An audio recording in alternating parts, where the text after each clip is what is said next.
Welcome to Behind the Genes.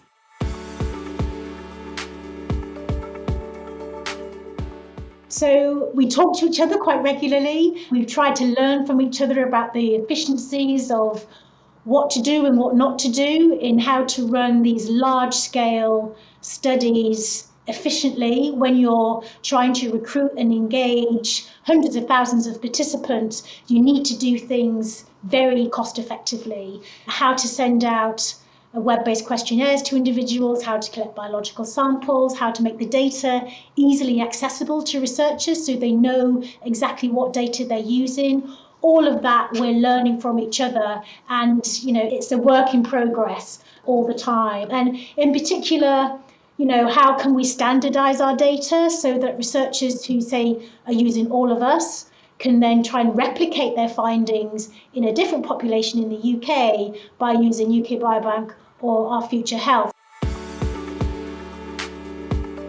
My name is Natalie Banner, and I'm Director of Ethics at Genomics England. On today's episode, we'll be discussing how we can unlock the potential of large health datasets. By that, I mean bringing together data on a massive scale, including, for example, genomic, clinical, biometric, imaging, and other health information from hundreds of thousands of participants, and making it available in a secure way for a wide range of research purposes over a long time period. Through collaboration and industry partnerships, these programs have the potential to transform research and deliver real-world benefits for patients and health systems. But they also come with challenges, ranging from issues in equity and ethics through to logistics, funding, and considerable technical complexities. If you enjoyed today's episode, we'd love your support. Please like, share, and rate us on wherever you listen to your podcasts.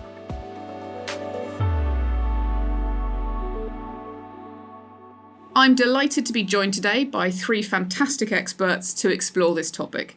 Dr. Raghib Ali, Chief Medical Officer and Chief Investigator at Our Future Health, Professor Naomi Allen, Professor of Epidemiology at the Nuffield Department of Population Health at the University of Oxford and Chief Scientist for UK Biobank, and Dr. Andrea Ramírez, Chief Data Officer at the All of Us Research Programme in the United States. Andrea, if I could start with you, it would be really great to hear about All of Us, an incredibly ambitious programme in the US, and maybe some of the successes it's achieved so far. Absolutely. Wonderful to be here with you, and thank you for the invitation. The All of Us research program started in 2016 from the Precision Medicine Initiative and was funded with the goal of recruiting 1 million or more participants into a health database.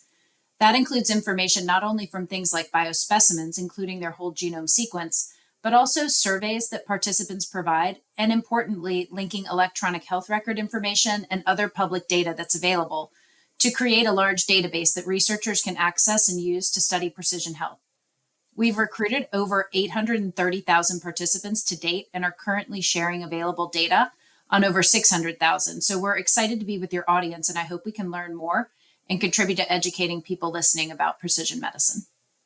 Thank you, Andrea. And not that this is competitive at all, but Raghib, as we're recording this, I understand Our Future Health programme is marking quite a phenomenal milestone of 1 million participants. Would you mind telling us a little bit about the programme and something you see as the benefits of working at scale for health research? Thank you for inviting me to join the podcast. So Our Future Health is a relatively new project. It was launched in 2020 with the aim of understanding better ways to detect disease as early as possible, predict disease, and intervene early to prevent common chronic diseases. But similar to All of Us, we are creating a very large database of participants who contribute their questionnaire data, physical measurement data, genetic data, and linkage to healthcare records, with the aim, as I said, to really improve our understanding of how best to prevent common chronic diseases. So we launched recruitment in October 2022. Our aim is to recruit 5 million participants altogether. And in the last 2 years, about 1.85 million people now have consented to join the project. But you're right, as of last week, we have what we call 1 million full participants. So people that have donated a blood sample, completed their questionnaire, and consented to link to their healthcare records. And in our trusted research environment, we now have data on over 1 million people available for researchers to use. And Of course, we've learned a lot from the approach of UK Biobank, which we're going to hear about shortly, but the resource is open to researchers across the world, from academia, from the NHS, from industry, so that hopefully we can maximise the benefits of that data to researchers, but as I say, with a particular focus on early detection, early intervention and prevention research. Thank you, Raghib. Great to have you with us. And Naomi, Raghib mentioned that UK Biobank has been running for a long time, since 2006. It's a real success story in terms of driving a huge range of valuable research efforts.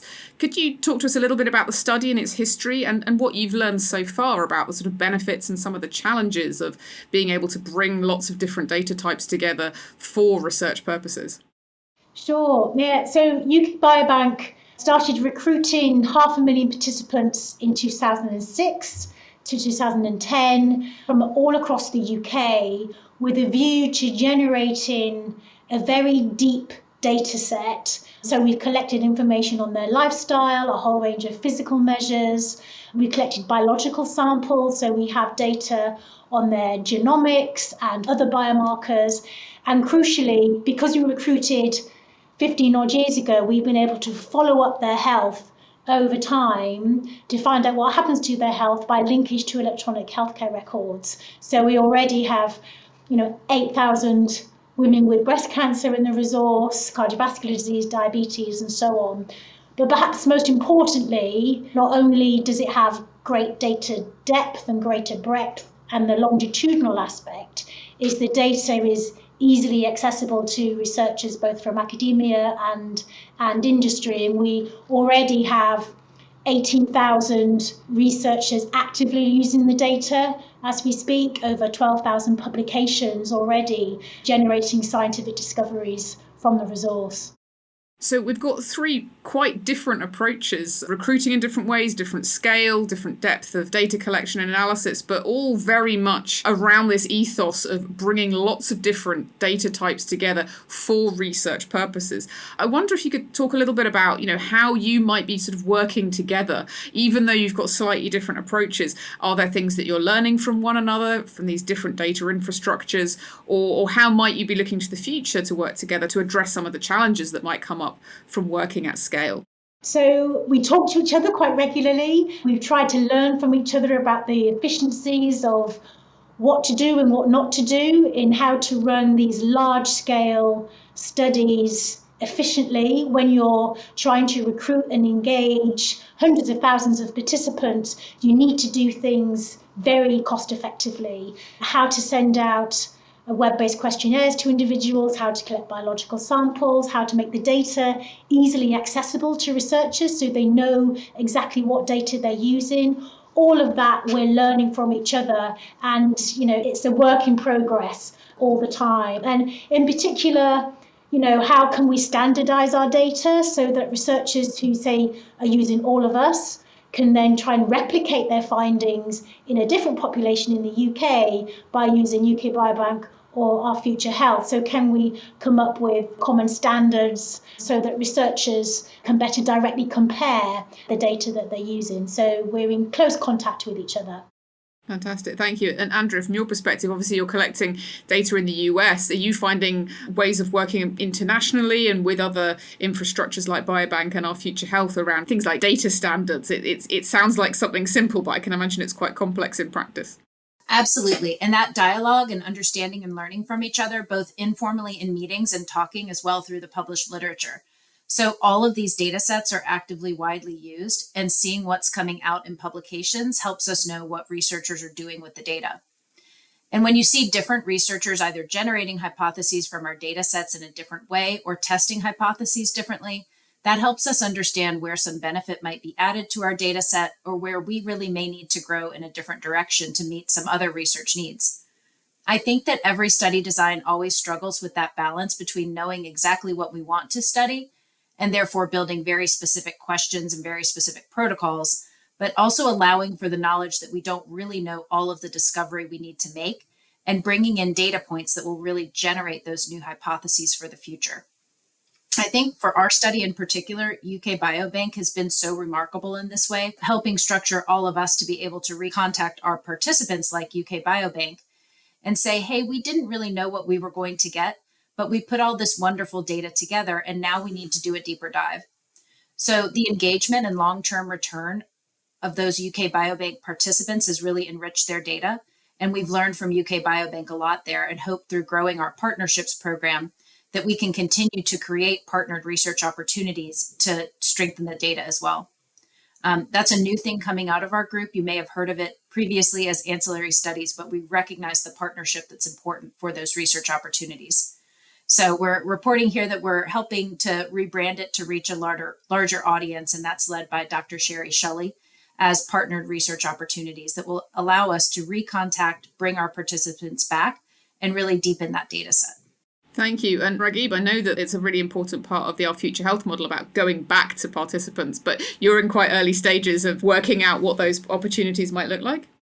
Yes, no, we're at a much earlier stage. And I mean, just to reiterate the point, for me personally, having started my research career at UK Biobank 20 years ago, I've certainly learned a lot personally, but we've all learned a lot from the model that UK Biobank established in terms of collecting data and providing it to researchers. And I see these 3 studies as very much complementary for all of us. Again, have done a lot more work in terms of providing feedback to participants about their risk of disease and genetic information. And as you say, Our Future Health was set up deliberately to not just be a purely observational study, but to give participants feedback about their risk of different chronic diseases, as well as the opportunity to take part in not just studies to collect data, but also interventional studies to see if we can change the natural history of disease and prevent diseases in our participants. But that's never really been done at scale before, and that's certainly a big challenge for us to do, not just in the UK, but anywhere, including the US, and working with health systems as to how best to do that. So that's, we've spent the last 2 years really trying to understand how best to recruit participants and to provide data to researchers for the next couple of years. And long beyond that, we'll be looking really as to how we can maximize the benefits of providing feedback to participants and taking part in interventional studies. I think one way in which we can all learn from each other actually is we know how to recruit hundreds of thousands of people, the general population, into a research study. And the next challenge then, how do you keep engaging them, telling them what you're doing? And you can't collect everything on them when they first join the study. They'd be with you for days. So, what UK Biobank has been doing is sending out web-based questionnaires a couple of years to find out extra information about health outcomes, lifestyle factors, inviting them back to specific assessment centres. So we're inviting 100,000 participants back for imaging, and then again over the next few years for a second scan. So I think the real challenge here is, once you've recruited them, how to find that right cadence of engaging those participants to keep contributing their data and their biological samples to really maximise the value of the data set for research. And that's an ongoing challenge for all of us. But I have to say, the UK Biobank participants, they're an amazing group of individuals, very altruistic. We don't, unlike Our Future Health and all of us, we don't give feedback.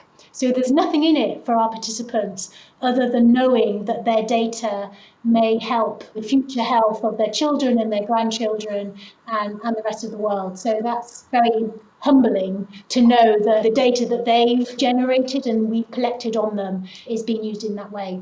That's a really interesting point, Naomi, about the sort of the difference between a research study that is designed for answering a particular question. You gather specific data for a specific purpose. And when it comes to recruiting participants into that, you can be very clear about what it is you're trying to do. But of course, for all of these programs, the whole nature of them is that you are collecting a lot of data over a long period of time, and it could be used for all sorts of different purposes. You can't say at the outset exactly what those purposes might be and what those outcomes might be. So there's a really interesting question, and of course I would say this with my ethics hat on, a really interesting question around sort of participant trust and confidence in these programs. And Naomi, you spoke just then about one way of retaining engagement and retaining people's interest, but I wonder, Raghib and Andrea, if you've got thoughts on those sort of questions of how you can create that environment where participants can trust what you're doing with data over a long period of time, when you can't, at the point at which they consent, say exactly how that data might be used and what kind of, you've got a sense of the kinds of purposes, but you can't be too specific. Sure. We know, and I've learned from my own peers in this role, that enrollment in the study isn't the endpoint of engagement. All of us's approach on engagement has been communicating with the entire community and really being there in the community, and that's been very powerful. One effort over the last year we're proud of has been what we're dubbing participant-driven inquiry. And that's where we say, thank you, participants. Hey, we've gotten a ton of data out there for use and funded researchers to use it all the time. But what do you, the participants, really want? We were able to then take papers that researchers write and help tell participants back and explain it in lay language. So the participants can say, hey, I have a question. Could you answer that for me? Maybe we can, maybe we can't, but it's been very interesting to hear what participants want to know. And that participant-driven inquiry project has turned out to be a big opportunity there.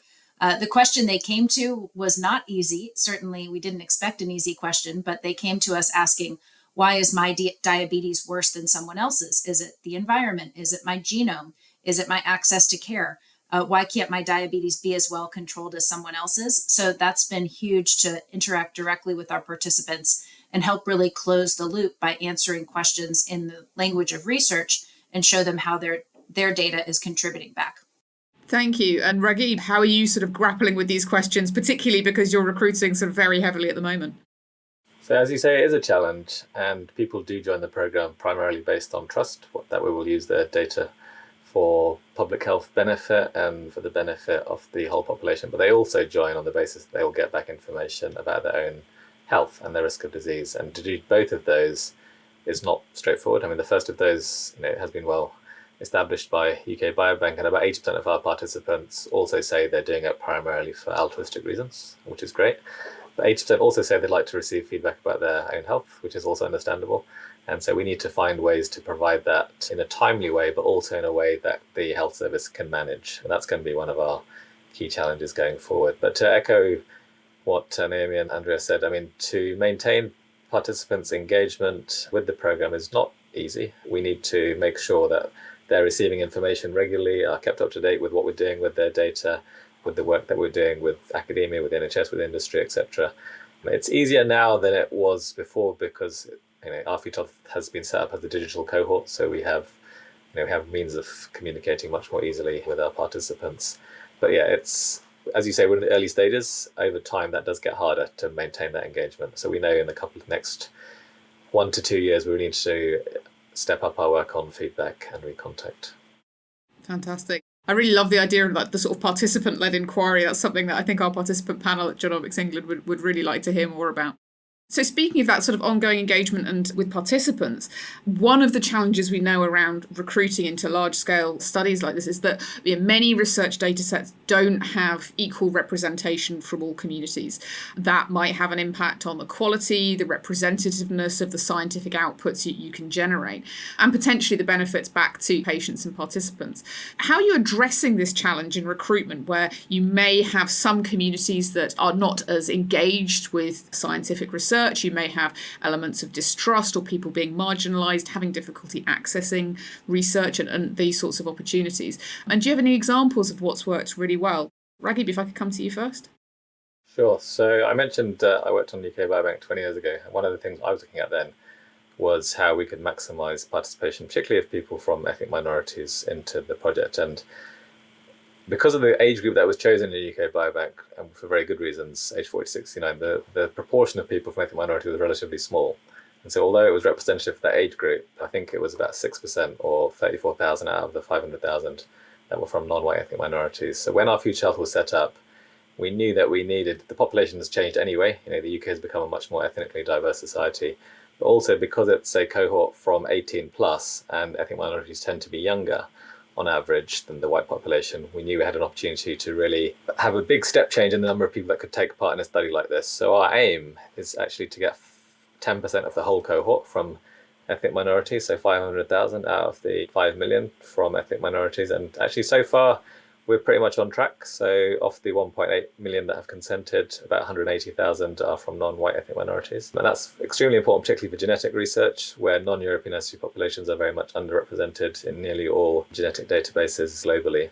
But secondly, from a UK context, but it applies of course, in all countries, is that people from more deprived backgrounds are also less likely to take part in this type of research.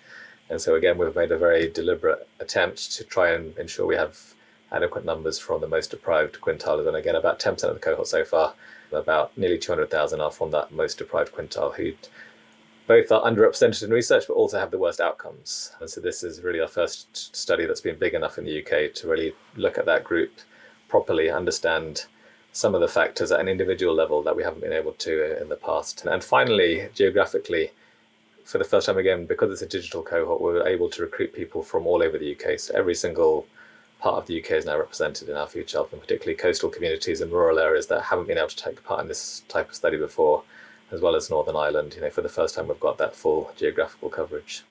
Fantastic. And I suppose a lot of that recruitment approach has very much been about going to where people are rather than expecting them to come to you. Is that right? That is right. And thank you for reminding me. So yeah, we have had a different approach. So we've opened up many, many more clinics than previous studies through a combination of mobile units, shopping centres, community pharmacy. Community pharmacy in particular has been very important.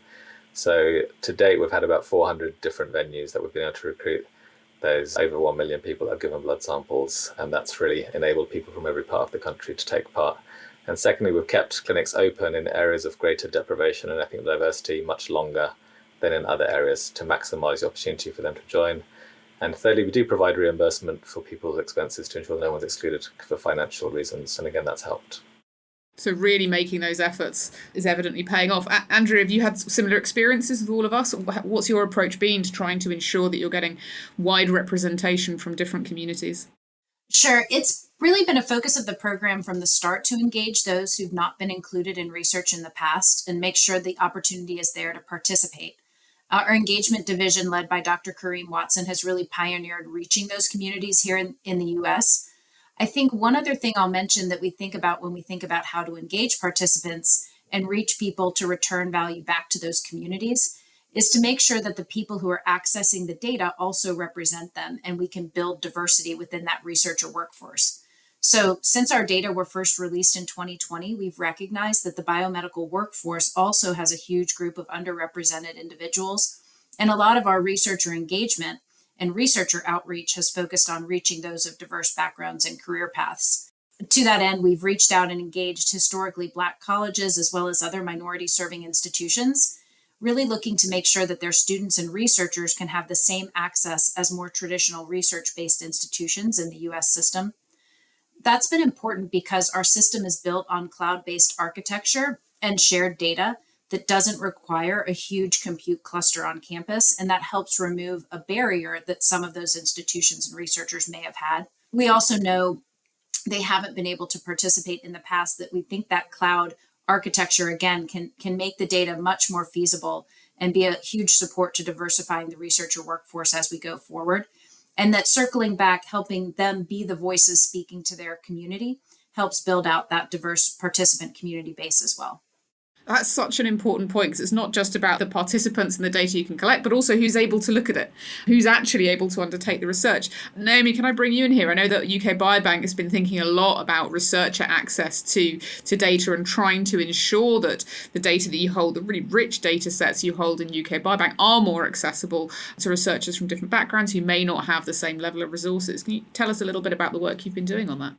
Yeah, so just following on from what Andrea said, it's really important to get as diverse ideas as possible from across the global research community to really move public health forward. So what UK Biobank has done is we've put in mechanisms in place so that early career students and career researchers and researchers at all levels of the career from lower income countries can access the data at a much lower fee. So currently, for most researchers, it costs about £9,000 to access all of the data. So that's 40 petabytes of genomic data, biomarkers, clinical outcomes, lifestyle factors, and so on. So early career researchers and those in lower income countries, it's about £500. On top of that, a group of big pharmaceutical companies have got together to create a global researcher access fund, which essentially covers this reduced fee, so that all researchers, no matter where they are from, have exactly the same opportunity to access the data to advance scientific discoveries. So on top of that, all our researchers now use our online secure research analysis platform. While there's no charge to access the platform, there are costs associated with compute needed to analyse and store the results. So AWS have donated research credits for early career researchers and those from lower income countries, up to a total of about $500,000 per year to use the research platform. So researchers can apply to use these research credits to offset the costs of compute and storage. So that means that we're trying to democratize access to researchers from all around the world. And I think actually our biggest challenge is not so much, we've largely dealt with the cost, subsidizing the cost, is actually making researchers from lower income countries aware that these resources exist and that are applicable to them. So, sometimes we hear from, say, researchers in Africa or South America, well, there's no point accessing UK Biobank because it's not relevant to our population. And, a third of our researchers are from China. So even if UK Biobank hasn't got coverage of those racial, ethnic populations, that doesn't mean that the associations that you find between risk factors and disease risk are nonetheless not applicable to other different populations. And that's also why having different resources like UK Biobank, like our Future Health, like all of us in different populations around the world is so important in order to replicate those findings. Absolutely, and fantastic just to hear the attention that's been paid to trying to ensure that diversity of different types of researchers who will just bring different questions to the table, different perspectives on the data, different priorities, different types of question. So speaking of that diversity of researchers, I mean, one really important part of this ecosystem that we haven't really touched on so far is around the role of industry. There are a lot of really important research questions being addressed by industry, some that can only really come from, maybe it's pharmaceuticals, maybe it's tech. From your perspective, what kind of role can and should industry and commercial partners play in supporting the kinds of long-term research studies that you've set up and ultimately trying to get to that point of sort of generating benefits back to patients and health systems? Naomi, could I start with you for that sort of longer-term perspective from Biobank? Yeah, so, industry, they're great partners for long-term studies like ours because they can bring additional funding, expertise, and technology. So for UK Biobank, because it's so easily accessible to industry and academics alike on exactly the same terms, what it's meant is that industry, particularly big pharma and also now big tech, they see the value of the data, they can access the data, they see the value of the data for their own research purposes, and then they've invested into UK Biobank to do whole exome sequencing, whole genome sequencing, proteomics at scale to increase the value of the data set for their own drug discovery pipelines. But of course, it means that the data that they've generated, which costs millions of dollars to generate, which when you need deep pockets to do these kinds of study enhancements, but then become available to all researchers. So having access to these large scale resources that have deep data on genomics, physical measures, other biomarkers and clinical outcomes enables pharma to rapidly increase their drug discovery pipelines, so generating new drugs and treatments for patients. And also those data are then shared with the rest of the global research community. So we found it to be a really exciting win-win in which industry get what they need to help move forward new drug targets and discovery, but also other researchers get what they need in order to make other scientific discoveries in different fields of research. Thank you. And Raghib, I know that for our Future Health, that industry relationship is a really important part of the founding model. Will you tell us a little bit about how you're engaging and working with industry partners?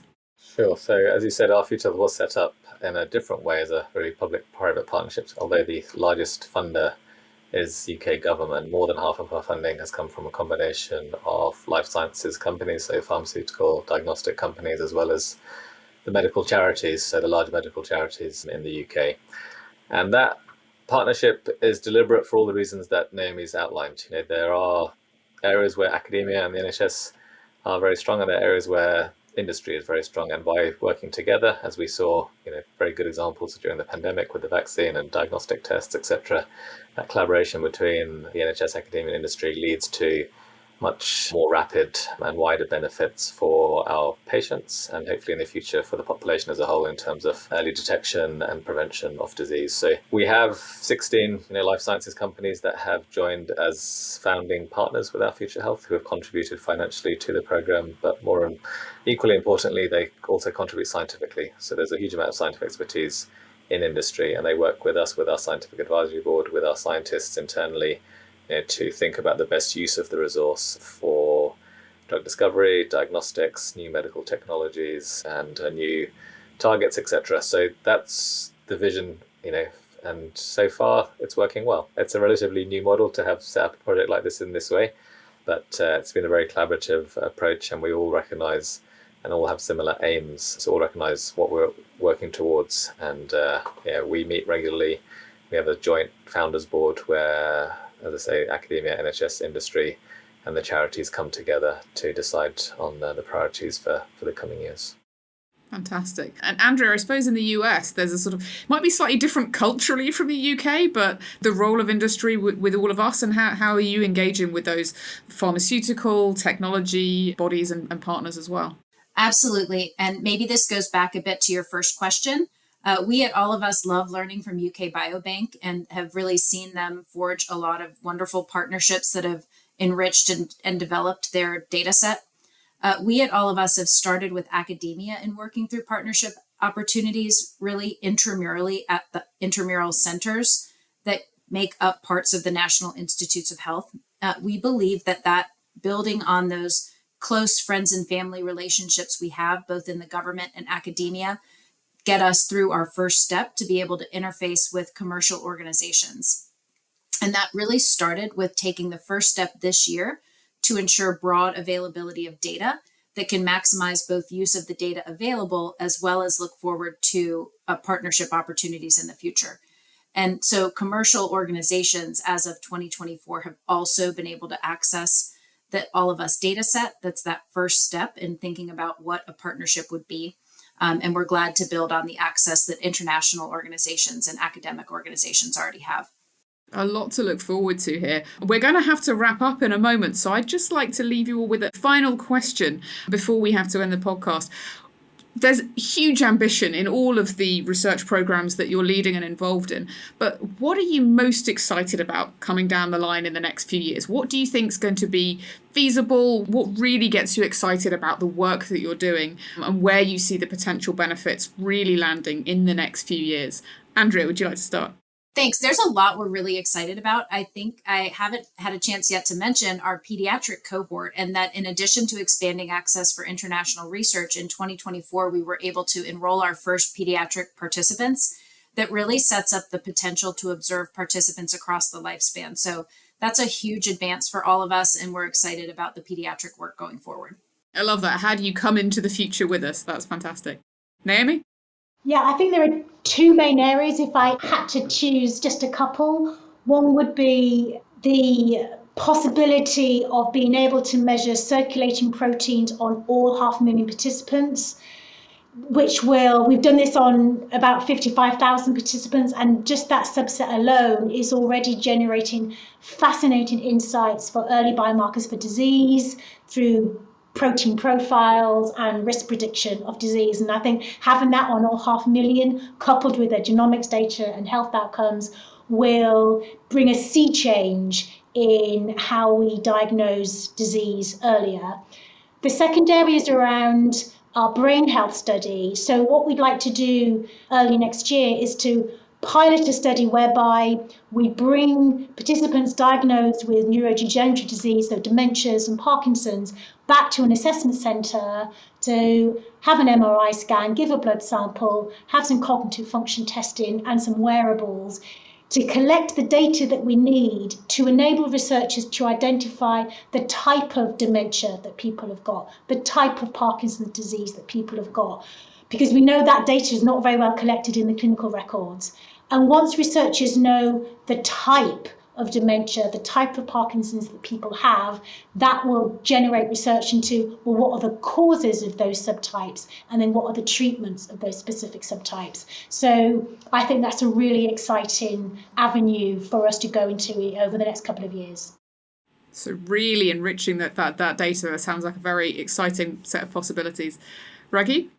Thank you. I mean, there are so many opportunities here, but I'll just maybe mention three. So the first, in terms of being able to combine the genetic data that we're collecting and all the other information about risk factors, and particularly the fact that we have this on a lot of young people, will enable us to identify people at high risk of diseases in the pre-symptomatic phase, and then to be able to offer them both feedback about the risk of disease, but also interventions that can change their natural history of disease. And that's never really been possible before. And that's extremely important for all diseases, for people, but also it's very important for our healthcare system. So those of you listening in the UK know the NHS is under a huge amount of pressure, and the current model of healthcare, which has been in place, really since the inception of the NHS, is to treat late-stage disease when people have already developed symptoms and signs. And it wasn't really possible to identify people earlier, but it is now, and our Future Health will provide the evidence base to show that prevention really is better than cure, but to show that these approaches are both lead to better clinical outcomes, but also cost effective and a good use of resources. And of course, the new government is very much committed to this as well, moving from acute care to prevention, from hospitals to community, and from analog to digital. And then finally, because our cohort has now become so large and does cover every part of the UK, and this wasn't something I necessarily thought about when we started our Future Health, we are able to have unique insights into the health of the population across every age group, across every ethnic group, across every geographical area, and by deprivation, and to understand not just observationally in terms of risk factors, but also the impact of interventions on those different populations. And we can look at that, as I said, at individual level on millions of people, and to gain intelligence about what's going on in terms of public health, but also to see what will hopefully improve their health in the future. So there are really, I would describe transformational opportunities to improve health through both biomedical research and populational health insights now through the resource, and look forward to working with colleagues across the UK and globally to deliver that. We will wrap up there. Thank you so much to our guests, Dr. Raghib Ali, Professor Naomi Allen, and Dr. Andrea Ramírez for joining me today as we discussed how collaboration, scale, ongoing engagement can really unlock the potential of large-scale health datasets to drive brilliant new research and ultimately improve the lives of patients and the population. If you'd like to hear more like this, please subscribe to Behind the Genes on your favourite podcast app. Thank you for listening. I've been your host, Natalie Banner. This podcast was edited by Bill Griffin at Ventu Digital and produced by Naima Kalachand.